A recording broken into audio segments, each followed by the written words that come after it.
just had a train of thought, and I thought I'd tell you about it before the train leaves the station.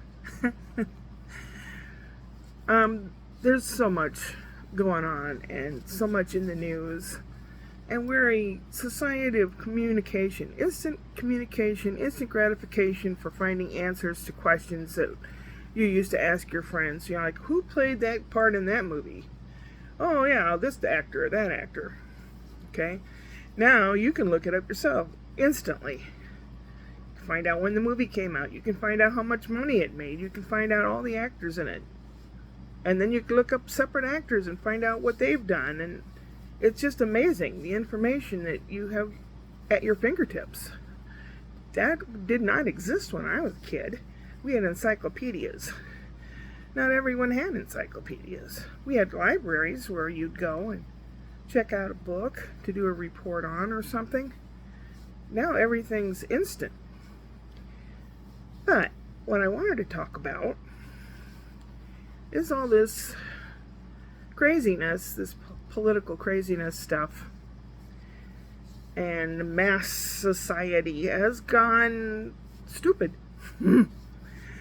I can't abide stupid people. I mean, if you're born mentally deficient and there's nothing you can do about it, I feel very bad for you in the most normal situations.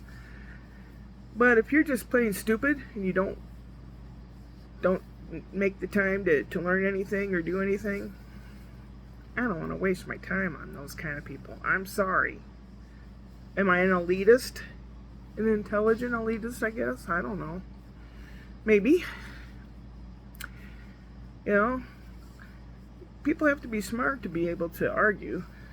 They have to be smart to be able to debate.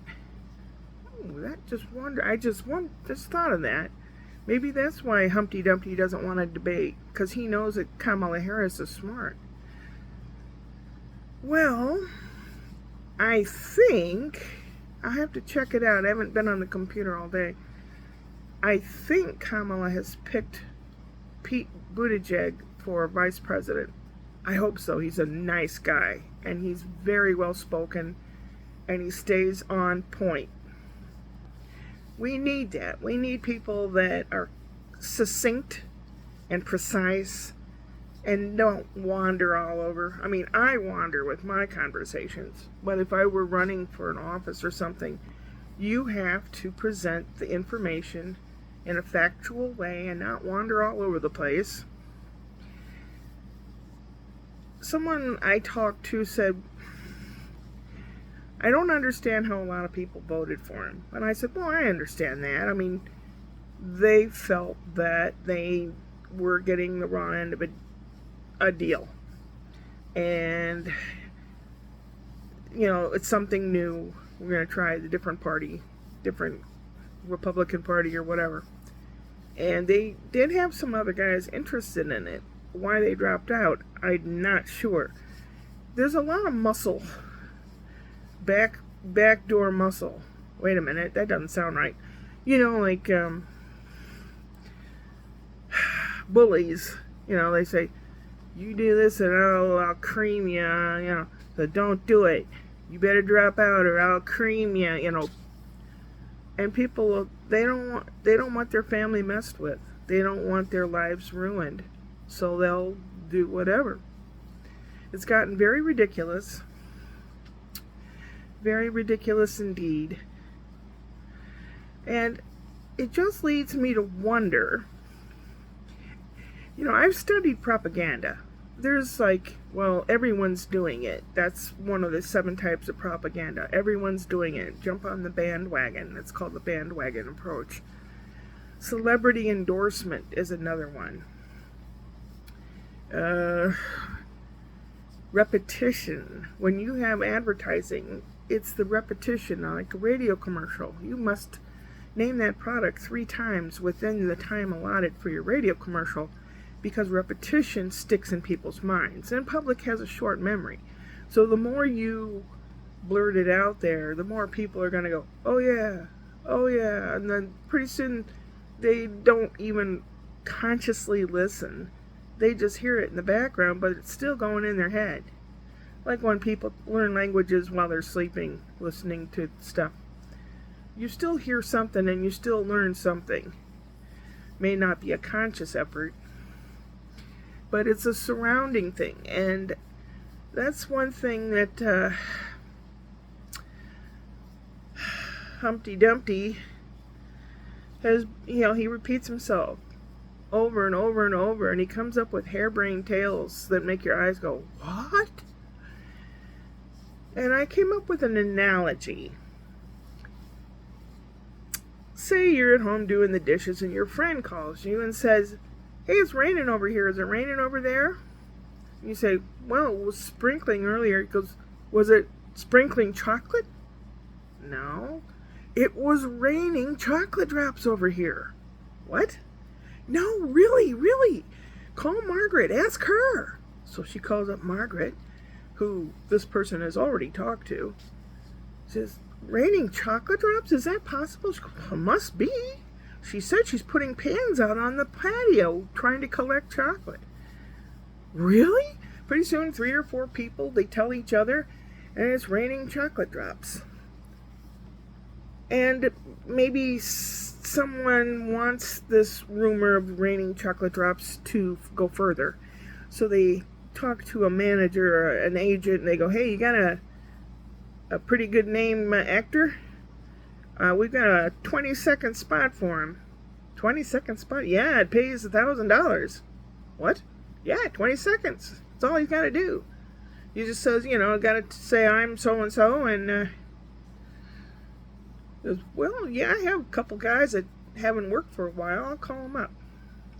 So they'll call up somebody. We'll call him Bob Bozo. And Bob Bozo has been on a cop show, but it's been a long time. So Bob Bozo is well known, and he's cute still.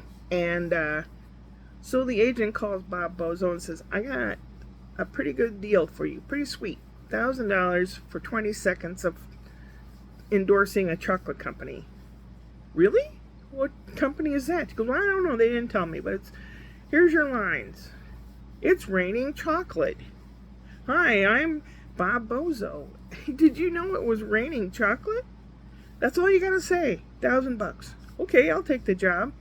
So pretty soon on the radio, you'll hear Bob Bozo here. It's raining chocolate. And the people who were gossiping about it earlier hear that on the radio and go, oh, Bob Bozo said that? It must be raining chocolate. So that's how weird things get spread. That's how lies, that's how fantabulous stories get spread. Just that silly and just that crazy. And if you don't do any thinking on your own, you'll probably believe some of it. I've always questioned authority. I've always questioned things. It's like I've been, bullied. When I was a kid, I was the tallest, skinniest kid in school. I had buck teeth and I had curvature of the spine, so I was a big old mess. And they just laid into me, the bullies. And as I grew up, I said, I'm not taking that crap anymore. I'm thinking for myself. And I'm thinking for myself, and if I don't know something, I'll look it up in more than just one place. Some people will go to a certain website to get all their information. The website might be put up by John Doe. And John Doe comes up with these harebrained ideas, and he'll put them up on the web, and he's got all these followers, and the more harebrained they are, the more followers he has. And it turns into a great big snowball rolling down the hill fast. So what I'm telling you, please use your brain. It's there for a reason, except, not just to keep your lungs moving and your eyes blinking and your stomach going. It's there for rational thought. And not too many people these days have rational thought. You need to develop that. It will save you. Rational thought will save you. Please don't go in for all that crapola. And it reminds me of the Monty Python Life of Brian movie, where Brian is running away and these people are chasing him and he loses a shoe. And the one woman picks it up and she says, "Our master's shoe. We must all take off one shoe to be just like our master. He's the real Messiah. I should know. I followed a few." And I know that's kind of silly and everything, but think about it. Please do some thinking. And I got a phone call the other day, and it was a lady asking survey questions. And by the way some of the questions were worded, I know who sponsored and who paid for these guys to call. It was Ken Calvert, who's a Republican here in California. And he is all for taking limitations off of companies and more pollution, etc., etc. He doesn't give a shit. He's got his. He doesn't care about anyone else. So I could tell by the way the questions were worded. I don't know, man. Just use your brains. There's a job opening for someone to help with the elections. I haven't called them to find out exactly what the job is and what it entails, but I've done that before in St. Louis. I was an election official in case there was something amiss and you had to figure out where these people were supposed to vote, or if they spoiled their vote. In other words, they voted or they marked it up wrong and they wanted to change it, then you'd have to spoil the vote and put that in a separate envelope with a Democrat and a Republican person at the same time signing off on it, so that it made it fair and square. And we had election deputies that would come around and make sure that we were doing everything to the letter. And I'm real serious about that. I can't be bought. And the people that can be bought are ruining it for everybody. A lot of them slip by. They've got good salaries, they've got health care, when most of the people, the majority of Americans, do not. They have jobs maybe that they go from paycheck to paycheck. And there's a lot of older folks like me. If you get a pension, it's not enough to live on. So if you don't have already something in place, you're out of luck. So I don't want to force it down anyone's throat to vote for Kamala. But I just want to say, use your brains. Please use your brains. Check up on the people that are running. Find out what they have or have not done. I do. I've taken the time to do that. This has gotten way out of hand. Way, way out of hand. And greed has reared its horribly ugly head. And we are in big trouble if we don't all stick together as people. And when disasters happen, we come together as people. 9/11. Everybody worked together. Everybody. It didn't matter what your political feeling was or anything. We all worked together. We all pitched in. If your boat is sinking, we all take a cup and empty water out as fast as we can. It's we must work together, people. Otherwise, we are sunk. Had to get that off my chest. Sorry about that. I have a chest, but it's further down. I'm old. Yeah. This will come out on Friday. Hopefully I do more cleaning and stuff on Friday. Spencer came over today and kind of undid what I've already done. So it's like catching up and trying to get ahead. I don't care. He's only a little guy once. As long as nothing's broken, a mess I can clean. Well, take care of yourselves. Think. They used to have signs in the 60s on the wall would say, think. I think we need those back again. Upward and onward.